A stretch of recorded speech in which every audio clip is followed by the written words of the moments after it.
Yes. If you need a quarterback, Aaron Rodgers available in 57% of leagues. He's at Arizona. Rodgers coming off a 3-touchdown week. And listen, Matthew. Hang on. Before we get to Rodgers, can we just talk Cooper Rush here for a second? We just killed the. No, in all seriousness, like that's the actual news. I killed him out. Yeah, all right, very quickly on Cooper Rush. He's going to be fine. Is he Dak Prescott? No. But is he a professional quarterback that can run this offense? And for the purposes of what we care about, he's going to be fine. Like, he will be able to get the ball in rhythm to CeeDee Lamb and to Jake Ferguson. Look, this is a guy that in his 5 starts, he's had 6 career starts, right? Averages over 213 passing yards per game. He went 5-1, in his 6 career starts. Like, he's not a fantasy viable guy. Like, he averages under 12 fantasy points per game. He doesn't get you much with his legs, and they're going to probably go more run heavy than they would with Dak. But for our purposes, it's going to be fine. I believe he will. Maybe you downgrade CeeDee Lamb and Jake Ferguson a little bit, but you're still starting both those guys. And maybe what this means here is that they go to Rico Dowdle a little bit more, who actually looked good last week, right? Yeah. And has been involved more in the passing game as well. It's worth noting that in the weeks 2 through 6 last year that Cooper Rush started, CeeDee Lamb averages 16.5 fantasy points per game. He had a 35% target share. Michael Gallup, and the tight ends combined, Schultz and Ferguson had a 19% target share.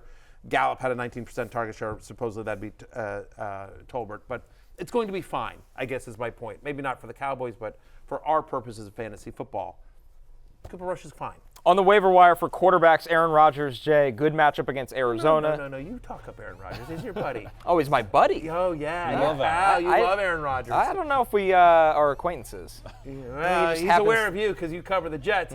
But anyway, so Aaron Rodgers, tell America why we should buy into Aaron Rodgers. Because he realized throwing the ball up in the air and hoping Garrett Wilson makes a spectacular play is a good idea, a better idea than targeting, Xavier Gibson and Alan Lazard. In all seriousness, this is an offense now funneled through Garrett Wilson and Devontae Adams, and that led to great matchups for the Jets. And a sneaky thing here, Matthew, the Jets rank 4th in pass rate this season. So this is a team throwing the ball. They'll do plenty of that indoors against Arizona. Very quietly, at least 17 fantasy points in 3 of the last 4. Yeah, having Devontae Adams and Garrett Wilson helps. Cardinals and Colts next 2 up for your Jets. 2 teams you can obviously pass against. Justin Herbert also on the list, Jay, 56% available. He's just been a different player the last 3 weeks. Yeah, he's looked a lot more like the guy he was, I think, 3 years ago when he had the 5,000 passing yards and was a fantasy monster. He was QB2 that season. He's had at least 279 passing yards, to your point, Connor, the past 3 weeks. So they're just throwing the ball more. The offense is in rhythm. I think getting Rashawn Slater and Joe Alt back just makes this offense look completely different.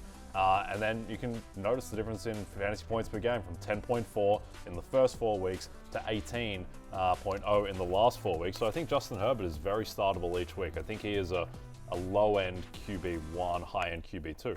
Yeah. Staying in the division, Bo Nix often frequents this list, Matthew. 66% available, still running. And the throwing is a work in progress, but the bottom line is he does enough running that he's fantasy viable.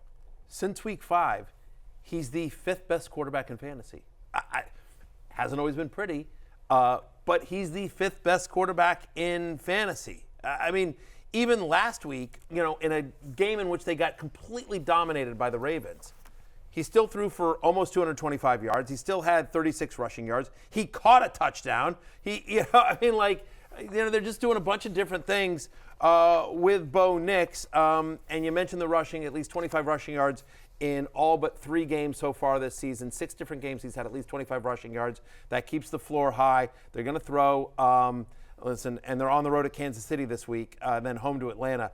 Both games that they're going to have to be throwing quite a bit. So, Bo Nix is a viable bye-week fill-in and potentially a starter in a deeper league. Another if he's still out there. Another rookie quarterback getting production with his legs, Jay, is Drake May. 8 carries for 95 rushing yards. It wasn't a great day for Drake May throwing the ball, but he's running and he's looking to run a lot. Yeah, maybe the biggest delta in the NFL right now is at quarterback in terms of NFL effectiveness and fantasy value might be Drake May. Now, he's doing some good things, but he's obviously learning on the job. There's just not many quarterbacks who can go 8 carries for 95 yards. And it's like there was one long run that characterized all of that.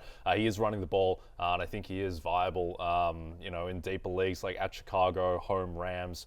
Not the most frightening matchup. Chicago have a good defense, but May with his legs is going to provide value. Daniel Jones, often another rushing merchant, Matthew, and he got back to his old ways. 7 carries, 54 yards, and a touchdown. He also threw 2 touchdowns. Daniel Jones against the Panthers, great matchup. It really is. Panthers allow 19.3 fantasy points per game to opposing quarterbacks. That's 4th most in the NFL.